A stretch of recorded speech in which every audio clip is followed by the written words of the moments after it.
Assalamualaikum warahmatullahi wabarakatuh. Salam sejahtera untuk kita semua. Bagaimana kabarnya hari ini?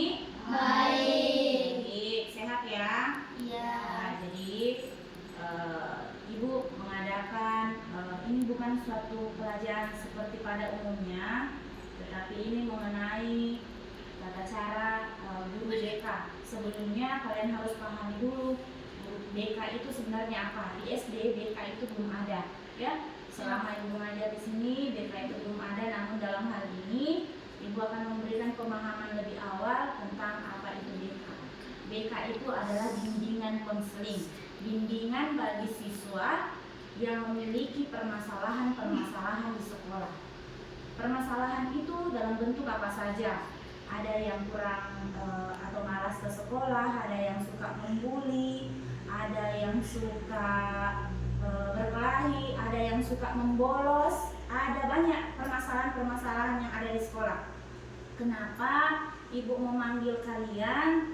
Itu melalui konfirmasi dari wali kelas masing-masing bahwa ada beberapa yang harus Ibu sampaikan kepada kalian selaku kelas 6, ya.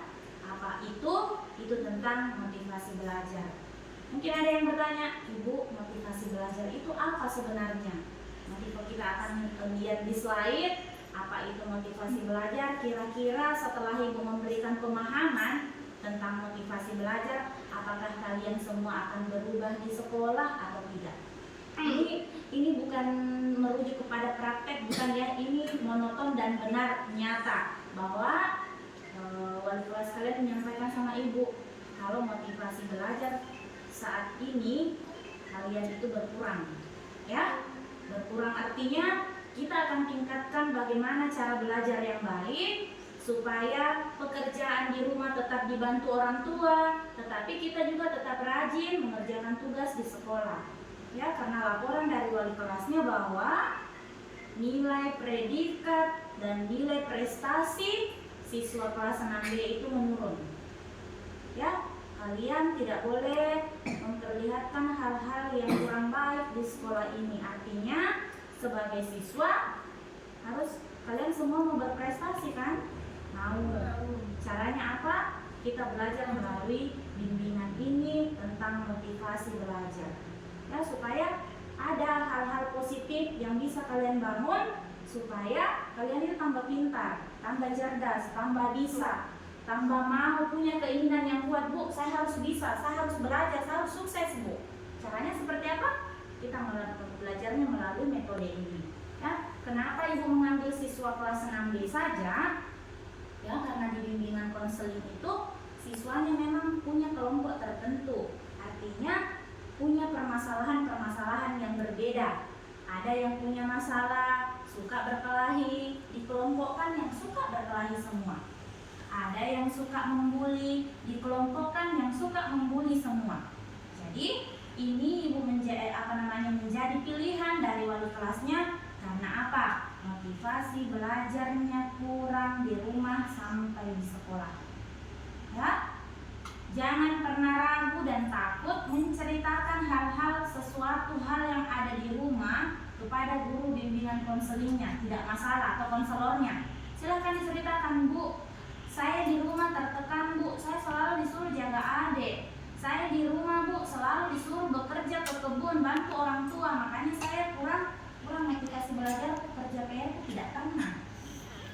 Kita akan carikan solusi, guru akan membantu mencarikan solusi. Makanya sekolah itu perlu, penting. Kenapa? Kalau kita tidak sekolah, kita tidak akan dapatkan ilmu-ilmu seperti itu. Di mana kita mau dapat? Siapa yang mau ajar? Kan tidak ada. Tapi kalau di sekolah, sudah sekolahnya gratis, tidak lama lagi kita makan gratis. Dari Pak siapa? Pak Jokowi ya? Pak Prabowo, ya. Dikasih bimbingan seperti ini secara gratis. Aturan di sekolah juga tidak ada yang menekankan siswa harus bawa inilah, bawa itulah. Tidak ada seperti itu, ya. Beda zamannya Ibu dulu sekolah, semua serba dibeli. Tidak membayar SPP atau tidak membayar bulanan, dihentikan sekolah. Punya masalah di sekolah, tidak pakai bimbingan konseling seperti saat ini. Apa yang terjadi? Dipukul, dikasih sanksi,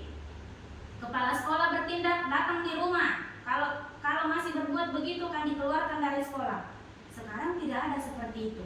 Anak-anak sekolah itu sekarang disayang sekali sama gurunya. Ya, nah jadi kita masuk saja di materi hari ini. Mudah-mudahan kita bisa memahami sama-sama supaya motivasi belajar siswa itu meningkat.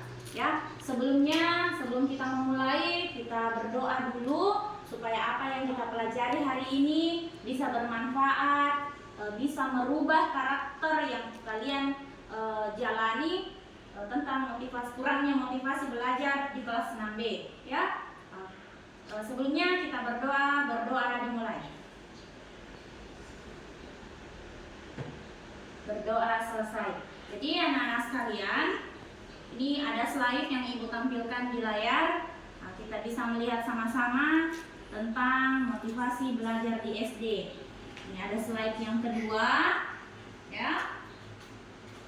Nah, pasti ada yang bertanya, Bu, apa itu motivasi, Bu? Apa yang disebut dengan motivasi? Motivasi belajar itu apa? Nah, motivasi belajar itu adalah dorongan untuk mencapai tujuan pendidikan. Hal ini sangat penting bagi anak-anak SD agar mereka lebih semangat dan aktif dalam proses belajar. Kenapa kita perlu semangat dan aktif? Karena kita mau menjadi juara kelas, karena kita mau menjadi orang yang berguna bagi nusa dan bangsa. Untuk apa kita sekolah kalau kita tidak memiliki tujuan? Apa tujuannya kita? Adalah cita-cita. Semua punya cita-cita? Punya cita-cita. Sejak kecil memiliki cita-cita, Bu, saya nanti mau jadi guru. Apalagi tadi tanggal 28 Oktober, semua pakai baju cita-cita. Ada yang pakai baju guru, ada yang pakai baju dokter. Tetapi kalau motivasi belajar di sekolah tidak ada, itu hanya sekedar cita-cita tapi tidak akan terlaksana. Ya, tidak akan tercapai. Tetapi kalau dibarengi dengan rasa ingin tahu dan ada motivasi untuk belajar, pasti kita akan berhasil. Kelak nanti kalian sudah di SMP, sudah di SMA, terus sudah jadi sarjana, boleh. Kalau motivasi belajar kalian meningkat, mengikuti seluruh apa yang dilakukan atau diajarkan dengan gurunya, yakin dan percaya, ingat Ibu sebagai konselor atau guru BK, pasti nanti, betul nanti bilang Ibu Diana dulu, bahwa seperti ini yang diajarkan saya lakukan dan saya pada akhirnya berhasil. Ya, seperti itu. Oke, selanjutnya kita lihat selanjutnya.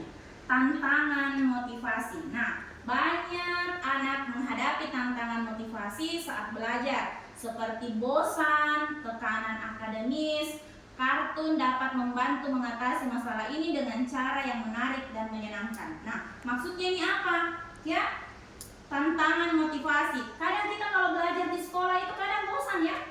Bosan, ini terus. Tetapi ada cara. Seperti apa? Kita menggunakan kartu belajar. Ada juga caranya menyenangkan biasa dengan melalui permainan dan game, ya. Nah, itu semua cara-cara menghilangkan rasa jenuh pada saat kita belajar di kelas. Dan selanjutnya, slide selanjutnya, nah ini ada strategi belajar yang efektif. Bu, saya dalam kelas kok Bu bosan sekali, maka kurasa itu terus pelajaran. Besok mencatat lagi. Sudah lagi dikasih nilai Bu begini lagi. Nah, ada motivasi yang bisa dibangun. Salah satu adalah pujian. Memberikan pujian kepada siswa semua. Oh, ini anak-anakku mau dipuji Pale karena ada masalahnya di rumah seperti ini dan seperti ini. Ibu nanti akan tanyakan apa masalah yang kadang muncul sehingga kalian bad mood atau tidak mood ke sekolah, ya. Jadi tidak ada masalah curhat sama ibu. Kelas 4 kemarin ada yang nangis malah curhat sama ibu tentang masalah, Bu. Masalah saya kok begini, Bu. Tidak apa-apa.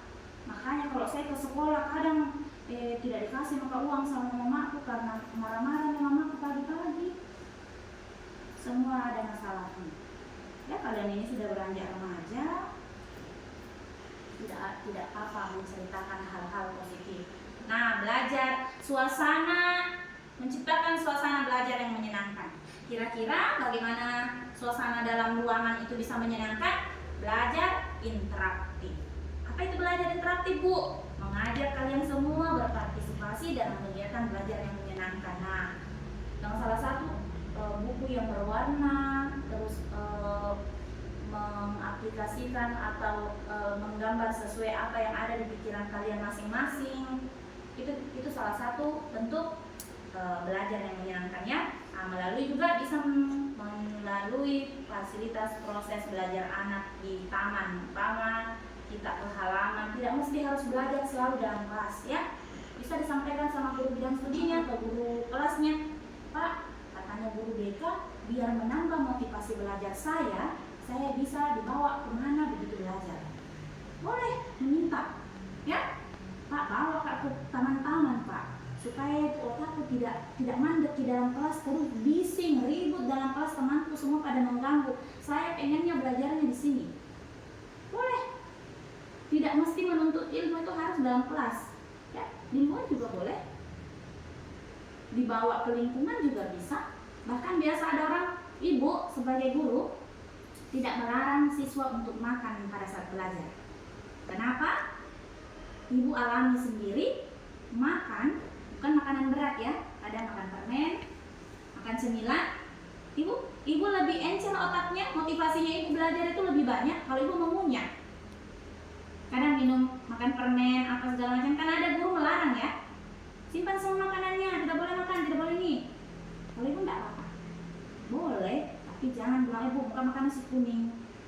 Pada saat belajar itu tidak diperbolehkan. Kenapa? Makan makanan hal yang begitu kan tidak beretika namanya. Tapi kalau tidak kelihatan di sekedar ngunyah-ngunyah, sekedar minum, tidak masalah. Ya, yang penting belajarnya tetap dijalankan, tetap terlaksana. Nah, selanjutnya di slide selanjutnya nih cerita dan kartun dalam pembelajaran. Kalian sering belajarnya menggunakan kartun atau tidak? Tidak pernah. Tidak. Kalau bercerita? Pernah. Di dalam kelas biasa dikasih cerita, terus disuruh apakan cerita itu? Diceritakan kembali, dirangkum ya. Nah, ya seperti itu cara mendapatkan hal-hal positif dari motivasi belajar anak. Nah, sekarang slide selanjutnya, nah ini dia. Tips untuk orang tua. Sebelum ibu masuk di tips ini, ibu akan bertanya kepada siswa sekalian. Kenapa ibu guru ada peran orang tua di dalam belajarnya kita di sekolah? Orang tua berperan aktif. Kadang ada orang tua yang hanya menyuruh anaknya sekolah, pergi mau ke sekolah, ini uang mengambil, tapi mereka tidak mengajari kita di rumah. Sepintar-pintarnya gurunya di sekolah, kalau tidak ada bantuan dari orang tua di rumah, tidak akan berhasil. Kenapa? Berapa jam jadi di sekolah? Coba menghitung. 7, 8, 9, 10, 11, 12, hanya 5 jam. Di rumah coba hitung. Mulai jam 12, 1, 2, 3, 4, 5, 6, 7, 8, 9, 10, 1, 2, 3, 4, 5, 6. Berapa jam? 16 jam. 17 jam. Kalau tidak ada perhatian siswa sesama orang tuanya di rumah, tidak akan berhasil. Apalagi di rumah hanya menggunakan HP, bermain, dan lain sebagainya, tidak mengatur jadwal dengan baik. Ya, jadi ada tipsnya. Tapi sebelum tips ini, ibu ingin menginginkan kepada siswa sekalian apa-apa saja yang menjadi kendala sehingga kalian itu dikatakan bahwa menurun motivasi belajarnya di sekolah. Silahkan bercerita ya, tidak jadi permasalahan. Ibu curhat tidak apa-apa. Ibu mau dari yang tengah dulu, yang pakai jilbab merah. Sebutkan namanya, tinggalnya di mana, apa permasalahan-permasalahan kadang kita bad mood atau kurang mood datang di sekolah sehingga kadang tugasnya atau PR-nya tidak dikerjakan di rumah. Nama Mamar, tinggal di Lorong Kalimas. Ya. Mood di kelas itu seperti bosan belajar. Kendala selain bosan belajar itu biasa kalau di rumah kita mau ke sekolah itu ada masalah atau tidak?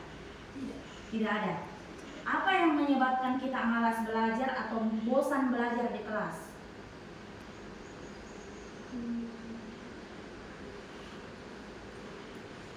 Ayo, tidak apa-apa. Supaya kita pecahkan masalahnya. Kenapa sehingga kelas 6B itu malas belajar, bosan belajar, dia senang lari-lari bermain walaupun jam pelajaran. Ada apa? Itu yang harus kita pecahkan. Mungkin ada temannya yang suka usil atau apa? Ribut, tidak tenang, tidak senang dengan kebisingan. Oke. Yang lain? Ayo di sampingnya.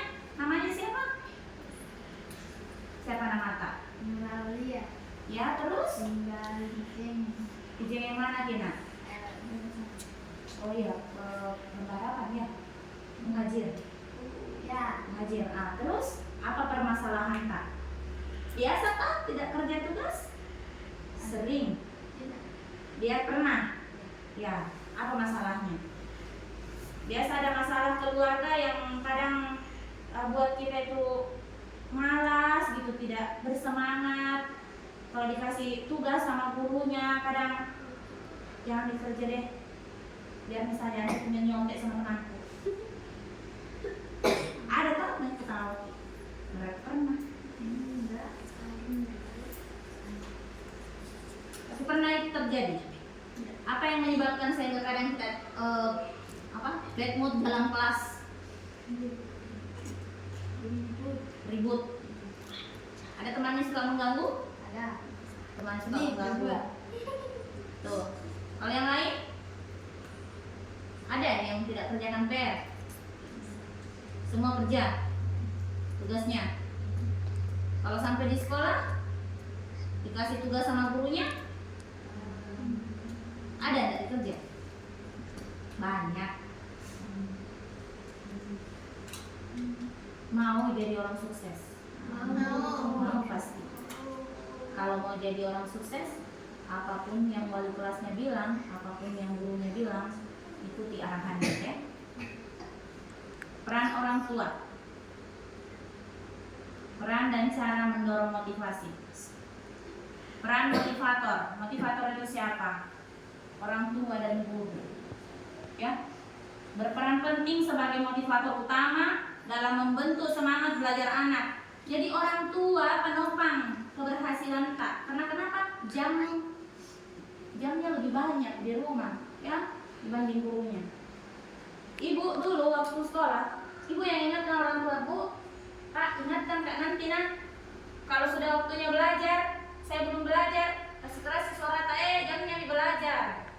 Itu namanya memberikan peringatan kepada orang tua. Tidak apa-apa siswa ingatkan. Jangan kita selalu paksa, ya. Mereka harus memberikan dukungan dan arahan yang positif untuk menciptakan lingkungan belajar yang baik. Tuh, tadi menggunakan kartun, komunikasi positif, mendorong komunikasi positif antara anak dan orang dewasa sangat penting. Dukungan emosional yang sangat dapat meningkatkan kepercayaan diri anak dan terkaitan mereka terhadap proses belajar. Nah, itu dia. Nah, ini ada tips ya. Tipsnya itu ini, supaya belajar di rumah itu lebih terarah. Membuat jadwal belajar yang fleksibel. Artinya bagaimana? Di sekolah ada jadwal yang diberikan gurunya ya. Ada jadwal yang diberikan gurunya. Tetapi di rumah tidak ada jadwal yang kalian buat sendiri. Kalian itu sebenarnya harus buat jadwal di rumah. Ada yang mengaji? Ada. Ada jadwal mengajinya kan? Ada. Bu, saya mengaji jam 1, pulangnya jam 5. Setelah itu Bu, ada jadwal berikutnya. Sebenarnya ada jadwalnya, cuma kalian tidak catat. Jadwal pulang mengaji akan kalian lakukan bermain. Ibu mainkan dulu Bu 1 jam, maghrib jam 6. Setelah itu saya sholat Bu. Setelah itu saya makan Bu. Setelah itu saya belajar saya nonton TV, jam 9 saya tidur. Tapi di sini wajahnya nggak ada yang jam 9 tidur, jam 11. Jam 9 tidur, jam 5 saya bangun sholat subuh Bu, jam sekian saya mandi, rapikan tempat tidur jam sekian, ke sekolah jam sekian. Seperti itu namanya jadwal kegiatan di rumah. Terarah, walaupun tidak dicatat tapi ditentukan, ya, terarah namanya, fleksibel. Nah sekarang ada tujuannya, tujuan belajar realistis. Mengajak anak untuk menetapkan tujuan belajar yang realistis dan menyenangkan, membuat mereka lebih termotivasi serta memberikan rasa pencapaian saat berhasil mencapainya, meningkatkan rasa percaya diri. Kita akan percaya diri, saya sudah maka sholat asar tadi, saya sudah mak ini bisa maka kesana, bisa mak rumah temanku, bisa mak begini. Karena kita percaya diri. PR ku juga sudah selesai nih. Belum sampai di rumah dikasih tugas sama gurunya untuk jadikan PR. Mumpung otakku masih fresh, ku kerja memang ini tugas. Kalau sampai di rumah nanti ku lupa lagi, silahkan dikerjakan. Jadi kita lebih percaya diri, selesai nih tugasku saya. Sampai di rumah nanti jam waktu untuk mengerjakan PR, bisa nggak lagi saya bermain, bisa saya kerjakan pekerjaan yang lain, membantu orang tua dan lain sebagainya, ya. Seperti itu. Jadi jangan pernah merasa orang tua itu adalah beban. Jadi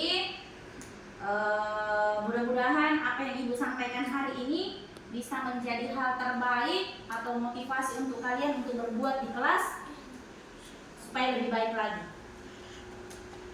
Belajar yang lebih disiplin, bertanggung jawab, beretika terutama.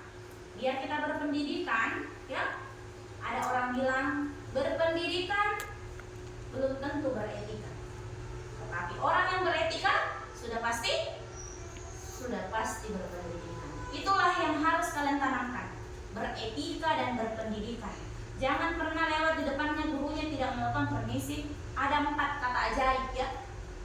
Permisi, tolong, apalagi? Terima kasih, apalagi satu. Jangan pernah tidak menggunakan ini. Diberi sesuatu, ucapkan terima kasih. Mau meminta sesuatu, katakan tolong. Mau lewat, silahkan permisi. Ya, hal-hal yang positif silahkan kalian bangun. Ini sudah kelas 6. Sisa 6 bulan lagi kita sudah ke SMP. Menentukan jati dirinya di SMP jauh lebih sulit daripada kalian di SD. Ya, jadi untuk menuju ke sana, perbaiki karakter, perbaiki motivasi belajarnya. Kalau terarah dan terjadwal, kalian akan berhasil. Itu kuncinya. Jadi ingat, seperti kata di atas, ayo, mari kita belajar bersama. Oke? Mudah-mudahan apa yang Ibu sampaikan hari ini bisa bermanfaat untuk kita semua, anak-anakku sekalian. Jadikan ini adalah hal yang betul-betul bermanfaat. Mudah-mudahan bisa ditanamkan sampai kalian kelak menjadi orang yang betul-betul jadi manusia seutuhnya. Kenapa Ibu katakan manusia seutuhnya? Ini adalah pemula menuntut ilmu di SD. Naik ke SMP, menentukan jati diri menjadi seorang remaja, pindah ke SMA menjadi orang yang dewasa, dan kuliah menjadi calon orang tua yang berguna bagi nusa dan bangsa nanti. Jangan pernah katakan bahwa Bu, saya sampai SD saja pintar membaca. Jangan, ya. Itu pesannya Ibu Guru. Pokoknya kalau Ibu panjang umur, lihat kalian berhasil, ada yang jadi dokter, ada yang jadi polisi, ada jadi pilot, dan lain-lain sebagainya. Ada yang cita-cita jadi guru, setidaknya melihat Ibu, ini Ibu pernah kasih saya motivasi belajar yang baik. Itu yang akan saya lakukan nanti. Itu yang akan saya turunkan lagi nanti ke adik-adikku, ke anakku, dan lain sebagainya. Ya? Oke. Jadi mudah-mudahan sekali lagi bermanfaat untuk anak-anak sekalian. Cukup sekian penyampaian dari Ibu. Mudah-mudahan kita semua tetap dalam lindungan Allah Subhanahu wa Ta'ala, tetap diberikan kesehatan, dimudahkan rezekinya, selalu bersabar dan tawakal serta rajin ke sekolah. Sekian, wassalamualaikum warahmatullahi wabarakatuh. Waalaikumsalam